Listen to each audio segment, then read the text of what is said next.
একটা বিষয় খেয়াল করেছেন, যারা সবচেয়ে বেশি মোটিভেশন দেয় অনেক সময় তারাই সবচেয়ে কম কাজ করে। আমার এক আত্মীয় আছে, নাম বলবো না, বিশ্ববিদ্যালয়ে পড়ে।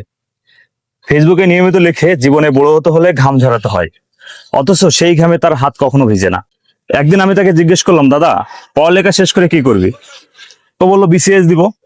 আমি আবারও জিজ্ঞেস করলাম, এটা না হলে কি করবি? সে বললো এমএসসি করবে।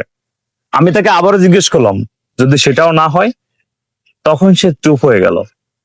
স্বপ্ন আছে কিন্তু কল্পনা নেই। অন্যদিকে আমার পরিচিত আরো একজন আছে, নাম তার রহিম। ক্লাস 9-এ সে স্কুল ছেড়েছিল। আজ তার 3টি হোটেল, একটা পিক আপ আর নিজের একটা চায়ের স্টল আছে। আমি যখন তাকে দেখি আমার মনে হয় সফলতা ডিগ্রিতে না, সফলতা কাজে। সে বড় কিছু হওয়ার স্বপ্ন দেখেনি, সে ছোট কাজ শুরু করেছিল।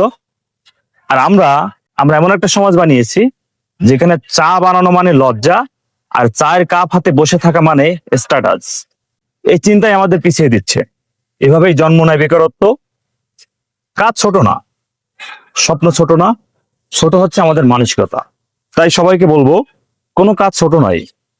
ছোটবেলায় একটা কথা পড়েছিলাম, এখনো কানে বাসে, ছোট ছোট বালুকণা বিন্দু বিন্দু জল গড়ে তোলে মহাদেশ সাগর অতল। তো সেই কথাটা এখনো কানে বাজে।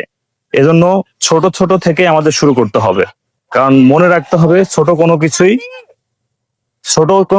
ছোট না, ছোট থেকেই হয় অনেক বড় কিছু। এজন্য শুধুমাত্র ডিগ্রির পিছনে না ছুটে আমাদের স্কিল অর্জন করতে হবে। যে কোনো কাজে আত্মবিশ্বাসের সহিত আমাদের এগিয়ে যেতে হবে, তাহলেই আমরা সফল হতে পারবো। আর এভাবেই দূর হবে আমাদের দেশ থেকে বেকারত্ব। সবার জন্য শুভকামনা।